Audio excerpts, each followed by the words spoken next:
Blood pressure बा रक्तचाप होउछि एक जीवनशैली संबंधी समस्या अटे। प्राय अधिकांश लोकंक क्षेत्र में ब्लड प्रेशर समस्या देखा देई थाए। तेबे कौन एही ब्लड प्रेशर व रक्तचाप? साधारणतः आम शरीर हृत्पिंड रक्त को नली बा धमनी माध्यम सारा शरीर को पंप करि थाए। आ रक्त जेतेबेले एही नली गुड़िक कांथरे जो चाप सृष्टि करे ताहाको रक्तचाप कहा जाए।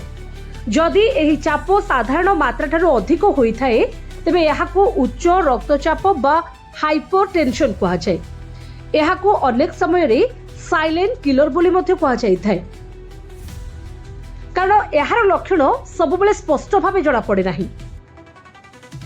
तेबे आजिर वीडियो रे मु आपनको कहबी रक्तचाप बा ब्लड प्रेशर को किभली नियंत्रण करिवे बा ब्लड प्रेशर नियंत्रण करिवार किछि उपाय संपर्क रे। जदिओ रक्तचाप को संपूर्ण सारिबा बा क्योर करिबा कष्टकर अटे, किंतु जीवनशैली रे किछि परिवर्तन करिबा द्वारा एहाको आमे सबुदिन पई कम करि परिबा बा साधारण स्तर रे रखिबा संभव अटे। प्रथमतः नियमित व्यायाम करंतु। प्रतिदिन अति कम रे 30 मिनिट द्रुत चलिबा, जोग किबा हालुका व्यायाम करंतु। एहा हृत्पिंड को सुस्थ रखिबारे सहायता करिथाय। लुण कम करंतु। अत्यधिक लुण खाइबा द्वारा रक्तचाप बढ़ी थाए। खाद्य रे उपरु अतिरिक्त लुण खाइबा बंद करंतु।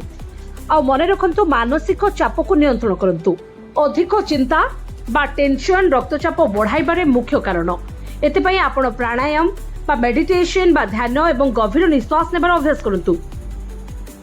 सेबले सुस्थ जीवनशैली, पर्याप्त निद, दैनिक 7 ରୁ 8 घंटा गभीर निद नेबा अत्यंत जरूरी अटे।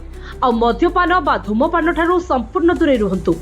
शरीरर ओजन को स्वाभाविक रखिबा पई ध्यान दियंतु एवं पोषक युक्त खाद्य खांतु, जेभली कि फल, पनीपरिबा, अखंड शस्य एवं प्रोटीन युक्त खाद्य को निज खाद्य तालिका रे शामिल करंतु।